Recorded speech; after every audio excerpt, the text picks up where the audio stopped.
দুইটা থাপ্পড় মারলাম নতুন বউকে, তাও আবার বাসর রাতেই।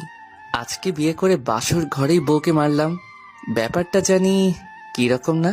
যাই হোক, প্রথম থেকে বলি, বিয়ের সম্পূর্ণ কাজ করে বাসর ঘরে যেতেই আমি আপনাকে স্বামী হিসেবে মেনে নেইনি, আমার কাছে আসবেন না।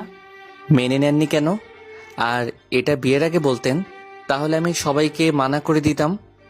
বিয়ের আগে বলা সম্ভব হয়নি, তাই বলাও হয়নি। আচ্ছা ঠিক আছে, আমি আপনাকে জোর করব না এবং আপনার কাছেও যাব না।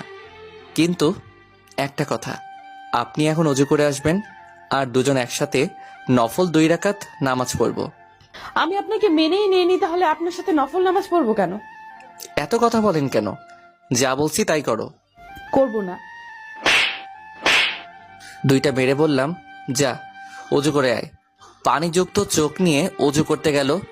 অজু করে আসলে নফল নামাজটা পড়ে নিলাম আর বললাম, এই যে শুনেন, থাপ্পড় মারার জন্য দুঃখিত।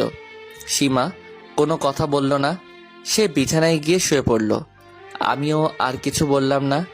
আমার বাসায় বড় লোকদের মতো সোফা নেই, তাই মেঝের উপর চাদর বিছিয়ে শুয়ে পড়লাম। আপনাদের তো পরিচয় দেওয়া হয়নি। আমার নাম মোহাম্মদ ফররুক আহমেদ শুভ।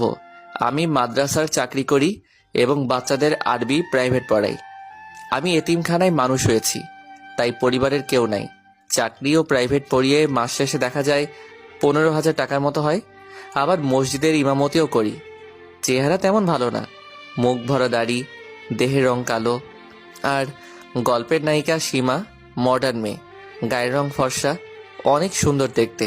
ওর বাবা অনেক ধনী, আর যে মসজিদে ইমামতি করি সেই মসজিদের সভাপতি।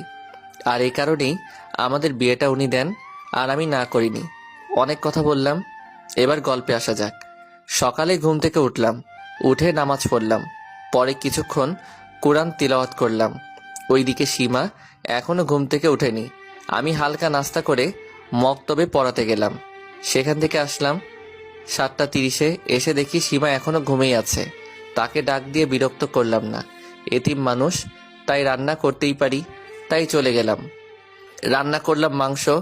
রান্না করে খাওয়া সেরে গোসল করে রুমে গেলাম, যেয়ে দেখি সীমা কান্না করছে। ওইদিকে মনোযোগ না দিয়ে বললাম, আমি রান্না করে রাখছি, খেয়ে নিতে পারেন। আর যদি না খান তাহলে অসুস্থ হয়ে পড়বেন, পরে আবার আমারই সেবা করতে হবে, তাই খেয়ে নিলে খুশি হব। আমি মাদ্রাসায় গেলাম, ফিরতে দেরি হবে, এই বলে চলে আসলাম। অন্যদিকে সীমার অনেক ক্ষুধাও লাগছে, তাই দেরি না করে রান্নাঘরে গিয়ে দেখে মাংস